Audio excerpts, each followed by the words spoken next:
It is said if you stand on a beach in Bae Ceredigion and it's a really quiet day with no wind at all, you'll be able to hear something coming from below the sea itself.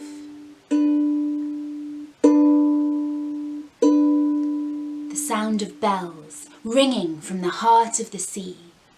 Because a long time ago, where the sea now lies, there was once a whole land, a whole kingdom.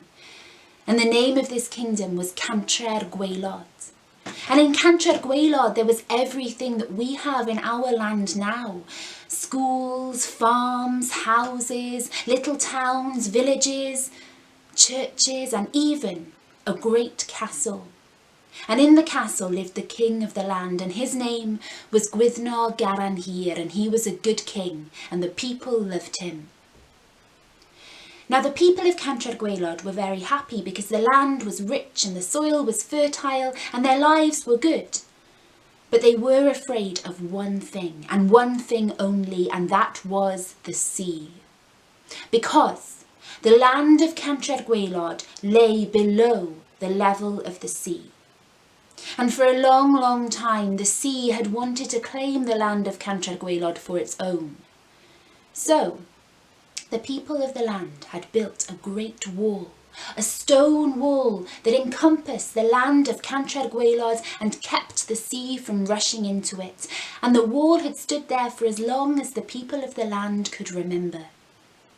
There was just one rule in this land, that at all times, one person had to be on the watchtower looking out over that old stone wall, keeping watch over the sea and the wall.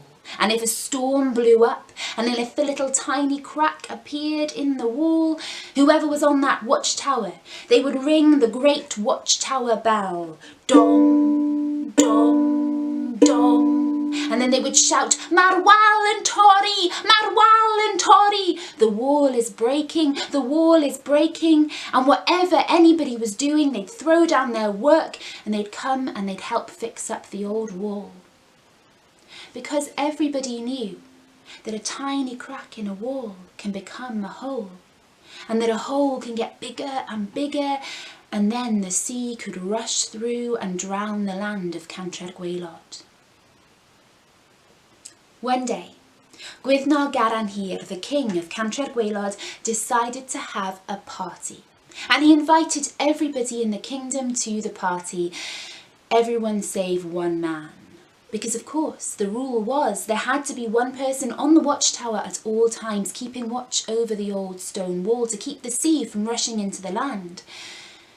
And on this occasion, the person who drew the short straw was a man called Seithenyn. Seithenyn was not happy.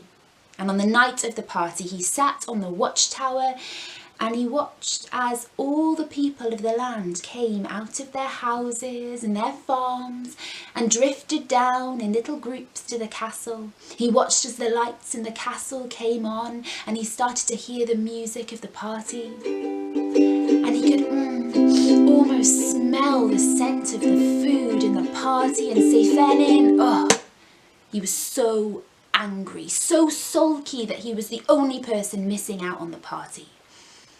So he sat on the watchtower and he didn't do any watching over the wall. He just sulked, arms and legs crossed, listening to the music, thinking of what he was missing out on. And after some time, Seithenyn, I have to say, fell asleep. And at that moment, far out in the centre of the ocean, a little breeze picked up. Just a tiny breeze that licked the sea into little white wavelets that began to rush towards the old wall and just very gently pat the wall that surrounded Cantre'r Gwaelod. And Seithenyn slept on, and the people partied on, but that breeze in the centre of the sea became more of a wind. And the wind now began to blow the water into true waves that didn't pat the wall anymore, but started to slap it, started to smash it, started to batter it. And now the sea was in a bit of a frenzy. Now a storm was picking up and the old wall was doing its best to stand there standing strong, but a tiny little crack appeared in the and Seithenyn was sleeping. So there was no one to ring the bell and shout, "Marwal and Tori, Marwal and Tori." And the sea kept on, and the storm rose even fiercer. The wind blew, and the sea was now sensing an opportunity, pounded against the old wall, and that little crack became a hole, and a dribble of water ran down the other side, and the sea kept on bashing, kept on smashing, until that hole was a great big hole, until finally, after so many years, the old wall keeping the sea from the land broke in two. And Seithenyn woke up at the sound of the breaking wall and looked down in horror as he could see the dark sea rushing between two halves of the wall, rushing into the land of Cantre'r Gwaelod, eating up the land, drowning the land. And the people of the party only realised what was happening when their feet got wet. And those who could run did, up to higher ground. And the king, Gwyddno, was said to go with them. And he looked back at his land of Cantre'r Gwaelod. But the land had vanished, taken by the sea. But he could still hear, below the sea, the sound of the bell on the wall, ringing its warning, Marwal and Tori, Marwal and Tori.